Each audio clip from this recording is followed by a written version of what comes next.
Here's William Lane Craig to complain about Rhett McLaughlin deconstructing. Certainty is a really important aspect of religious faith, and especially Christianity, and especially evangelical Christianity, because I think that agreeing with a set of propositional statements is actually what if you ask somebody to describe, they might say, well, it's about a relationship with Jesus. But if you're like, well, yeah, but what does that mean? These propositional statements come up. It's like, well, I believe this about Jesus. If any church worth its salt has a "we believe" place on their website, right? That's what I thought, right? And so I think that being certain and being right about these things comes at a premium. It is really, really important. So I thought that being certain was very important. Being certain is not as important as being doctrinally committed. You're supposed to revolve your worldview around certain dogmas. I think what's important is to know these truths, but certainty is neither necessary nor sufficient for knowledge. In the first place, certainty is not necessary for knowledge because we can know things on the basis of probabilistic evidence. Indeed, this is the way we know anything in history, for example. Neither is certainty sufficient for knowledge, because some are terribly, terribly certain, are desperately wrong. Certainty is a psychological property that is neither necessary nor sufficient for knowledge. And so I think that it's simply a mistake to prize certainty as something that's really important in the Christian life. Can you be a Christian if you merely suspect Jesus died for our sins? If you just have a hunch that it's true? Are you really going to be taken seriously as a Christian if you say, I think Jesus is probably my Lord and Savior? That's a really helpful distinction. I have a lot of sympathy with Rhett for this because I think there's a huge segment of the evangelical church that basically considers faith equivalent to certainty. Well, I often hear people receive praise for the strength of their faith. If someone at least acts like they are totally convinced of the dogmas of Christianity, they will be lauded for how strong their faith is, and if someone hears that and they have doubts, I imagine it probably makes them feel like they aren't as good a Christian. That belief is to hold something with varying degrees of confidence. You can believe something 51%, or you can believe it 99%.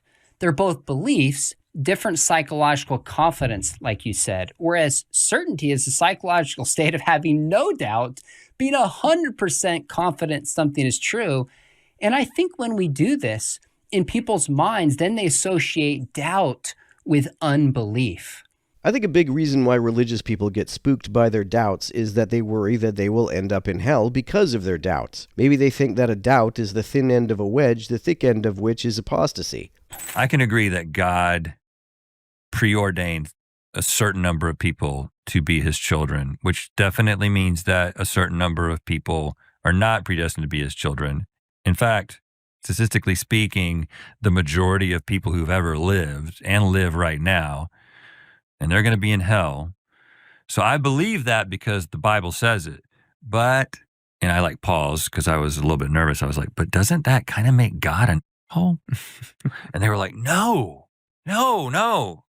He's just you can't understand.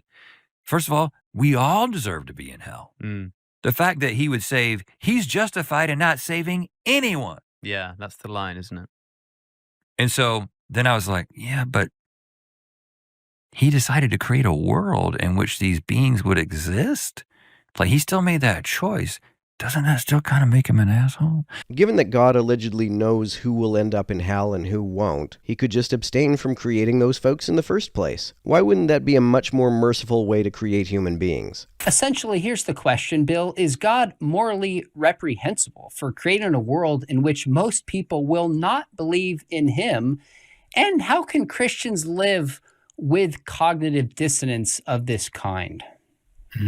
Well, I have to say that I don't agree with Rhett that people are unilaterally preordained to salvation or damnation by God. I think if God can infallibly know ahead of time what people will do, then there's no way they can act in any way that contradicts what God infallibly knows will happen. They are not free to do that. Maybe this doesn't count as being preordained by God, but it is nonetheless the case that if God infallibly knows you will go to hell, that means you are incapable of doing anything that proves that knowledge wrong. If God knows that you will end up in hell and he decides to create you anyway, that doesn't sound like a very loving thing to do. Is an heir of salvation. Rather, it is those who place their faith in Christ Jesus who become the heirs of these promises. But since God knew who would put their faith in Jesus and who wouldn't, why would he bother bringing the folks who wouldn't into existence? Perhaps you would argue that they serve some other kind of purpose, but does this all-powerful God not have the power to achieve those purposes without creating people he infallibly knows will end up being tormented for eternity? Election isn't God's picking out Susan or Paul or John to be saved and choosing to damn Billy and Karen and others to hell. Not at all. Well, Karen had it coming, but even if God didn't damn her to hell, he still knew she would end up there, and he could have prevented that by preventing her from existing in the first place. He could have created a world filled with nobody but the folks he knew would use their free will to choose salvation. But instead, he filled the world mostly with people he knew would experience infinite pain. Rather, what God says is, I want everyone to be saved, and he gives sufficient grace for salvation to every person that he creates, and then he leaves it up to us whether or not we want to align ourselves with that elect body of people or not. If God has infallible knowledge of what we will do, then it's hard to square that with free will. If we can't do anything contrary to what God knows we will do, which, if he's infallible, is the case by definition, then whether our actions match what he infallibly knows they will be is not up to us. We're not free unless we have the freedom to contradict what God believes we will do in the future. So our salvation lies in our own hands, and God is not to be blamed for unbelief or judgment. I don't think that these sorts of things are unilaterally preordained in the way that Rhett must have been taught. But since God knows what we will choose before he even creates us, why would he create people he knows will end up experiencing infinite suffering? That's a great distinction. A couple things jump to my mind. I think, in some ways, the critique of hell is understandable emotionally. I don't like it. I have loved ones who don't believe in God. I would be completely lying if I didn't say it bothered me.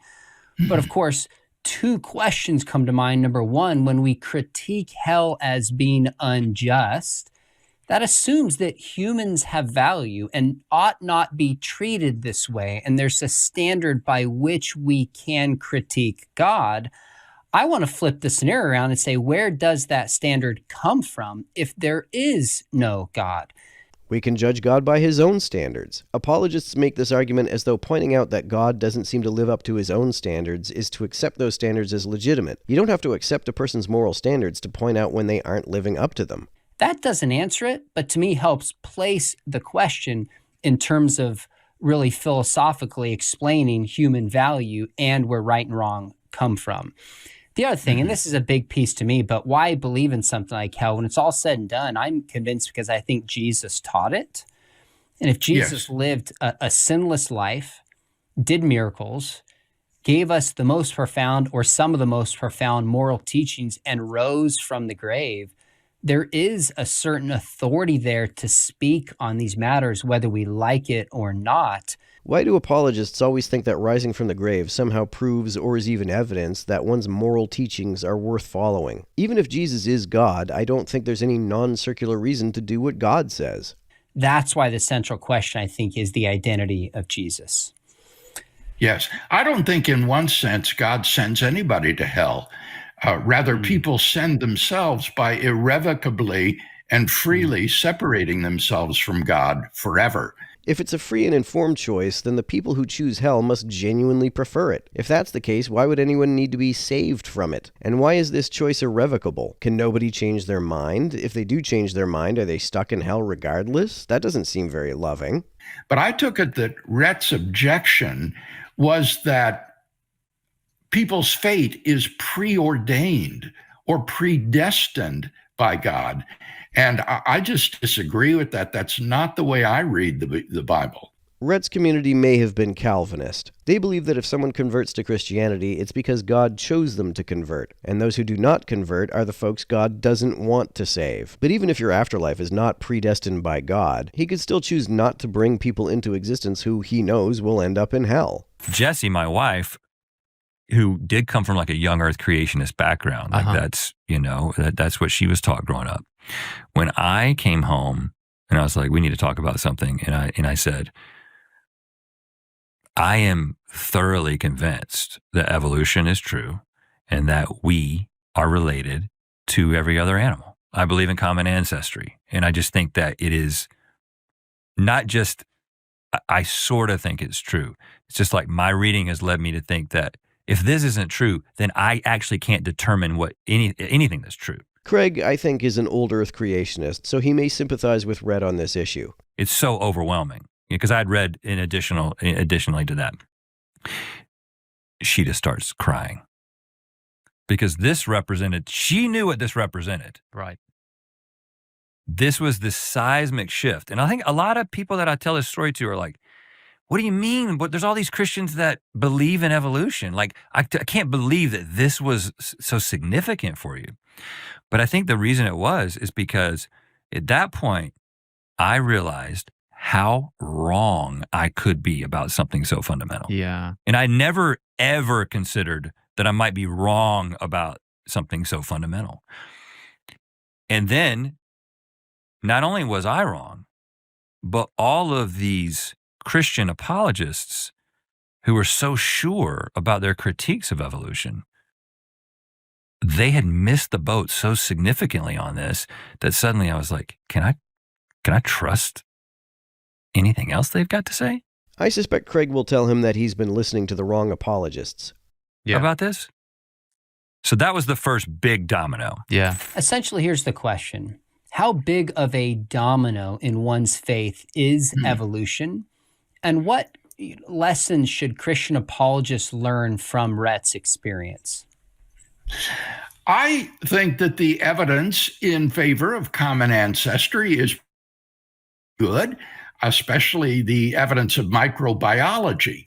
But the question of common descent is not a fundamental tenet of the Christian faith. It is tangential, and therefore one can easily change one's mind about this, as many people do. Of course, many Christians disagree with this. Ken Ham insists that if the Bible isn't entirely literally true, then you can't trust any of it, therefore he is doctrinally committed to young earth creationism. Also, I'm not sure that Christianity can be reconciled with evolution because it's hard to square Adam and Eve being the first humans, which Craig does still believe to be the case, with evolution. Human speciation didn't occur over a single generation. It's a process that took several generations, so you can't really pinpoint a first human. Also, even if the first human was a product of a single generation's worth of mutations, we'd have to believe that Eve underwent the exact same mutations so that she speciated into a human during Adam's lifetime. This seems rather far-fetched, to say the least. Our beliefs are like a web, a spider's web, where you have certain beliefs that are deeply ingrained, very close to the center of the web, and then gradually radiate out the circumference of the web. And beliefs that are deeply ingressed near the center of the web are more fundamental. And if they are given up, then there are repercussions that reverberate throughout the web of beliefs. But if you pluck out a strand that's nearer the circumference, then it won't have the same sort of repercussions as if you were to remove one of those central beliefs. And my point is that your views about common ancestry are in no way part of the core of one's beliefs. It's tangential. I think what's at the center of the beliefs of young earth creationists is more specifically biblical literalism. They think that giving that up means discarding the credibility of the Bible altogether. I think this is nowhere better epitomized than in a poster that I saw a few years ago, which showed two little islands with towers built on these little islands. And then the people in the towers were lobbing cannonballs back and forth at each other. And one island was labeled creation, and the other island was labeled evolution. And the towers that were built on these islands were labeled Christianity and atheism. And as I looked at this, I thought, this is completely upside down. Atheism is not built upon the theory of evolution, and Christianity is not built upon the foundation of special creationism. If anything, it's exactly the worst. It would reverse. It would be that if you are an atheist, then you have to be an evolutionist. No, you don't. You can be an atheist and still believe that humans magically appeared. You just don't believe that God was the magician. Or if you were a Christian, then you would believe in creation. But you see how twisted, how upside down those theological priorities were. And someone who has that sort of system of beliefs, apparently as Rhett did, is going to find the abandonment of young earth creationism to be incredibly disruptive and personally shattering. Rhett's issue seems not to be the falsehood of young earth creationism per se, but rather the vehemence with which the apologists he listened to cling to it. It sounds like his trust in them was eroded more than his trust in the Bible specifically. Bill, I personally assess the genetic evidence for common descent a little bit differently, which is not the issue we're discussing or obviously debating here. But I think you're right. The core issue is, can naturalism itself, a naturalistic mechanism, account for all the complexity and diversity of life? Yes, complexity and diversity do not require intelligent design. Lots of undesigned things can be complex. Complexity does not come exclusively from consciousness. That's why I think the question of common descent is very different than the kind of concern we would have for a purely naturalistic process of evolution. Now, of course, this raises important theological and biblical questions we're not getting to right now.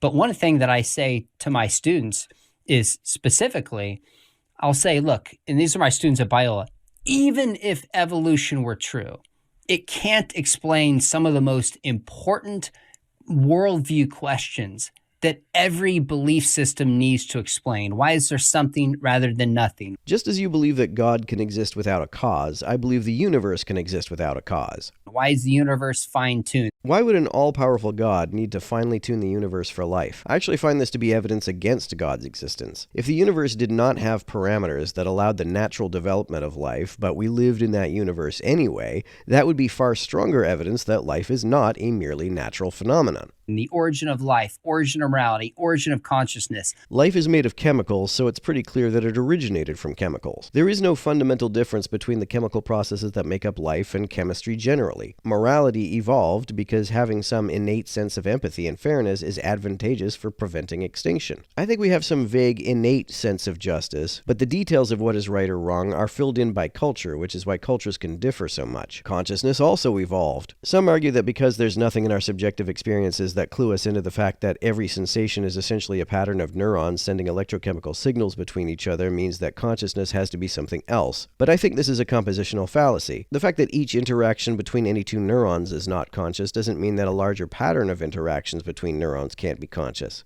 Applicability of math. Math is applicable because people invented it to be. Near-death experiences.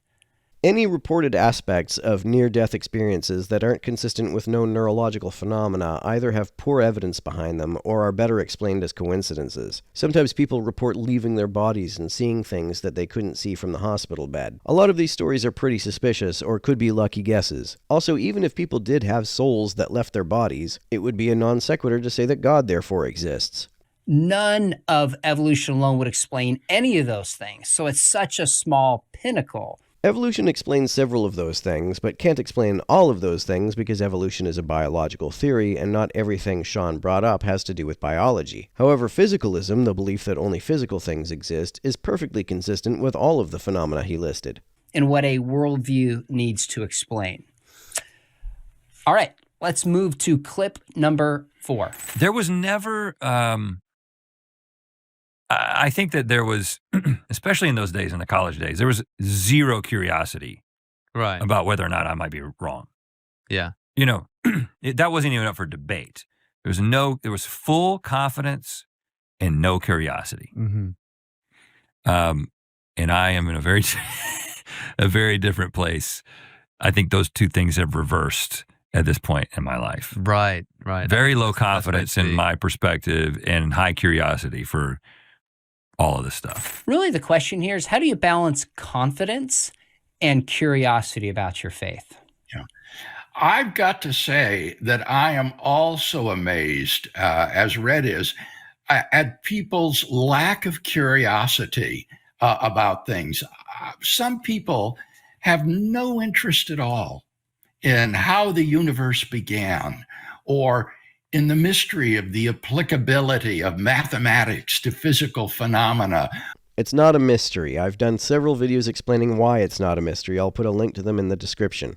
Or to the basis for objective moral values and duties. There are no objective moral values or duties, and even if there were a God, there still wouldn't be, because there would be no non-circular objective reason why we ought to do what God says. Or the reality of the soul. The soul isn't real and doesn't make any sense. How could it be the case that when your brain is altered, your subjective experiences are altered, but if the brain is altogether destroyed, your mind somehow can continue on having experiences without it? What even is the function of the brain if your mind is essentially a soul? Why do we even have brains if we don't need them for consciousness?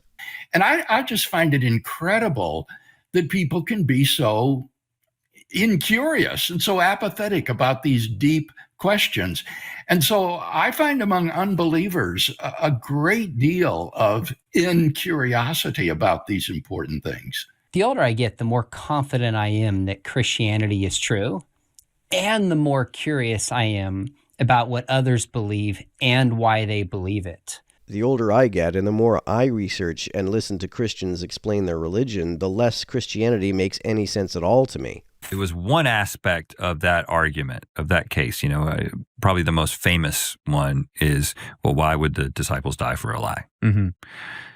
And then when I really looked into that, and then I found that, well, I don't think I can actually historically defend that anyone died for something that they knew to be a lie.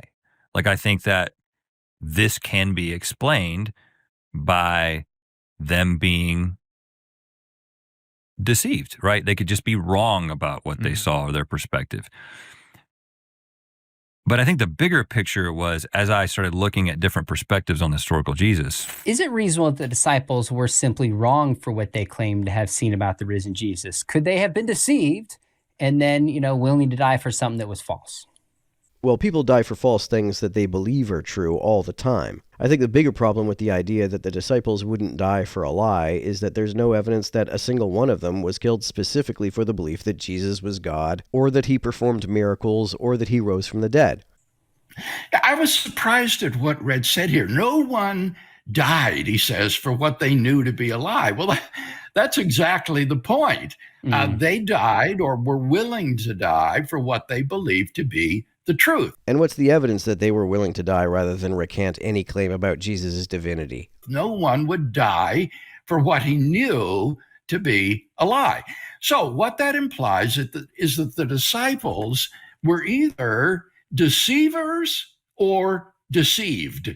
This is the classic dilemma that apologists for Jesus posed. Were the disciples deceivers or were they deceived? It could be that they were some combination of the two, or that the Gospels misportrayed what they believed. Maybe none of them believed that Jesus rose from the grave, and the authors of the Gospels were the deceivers.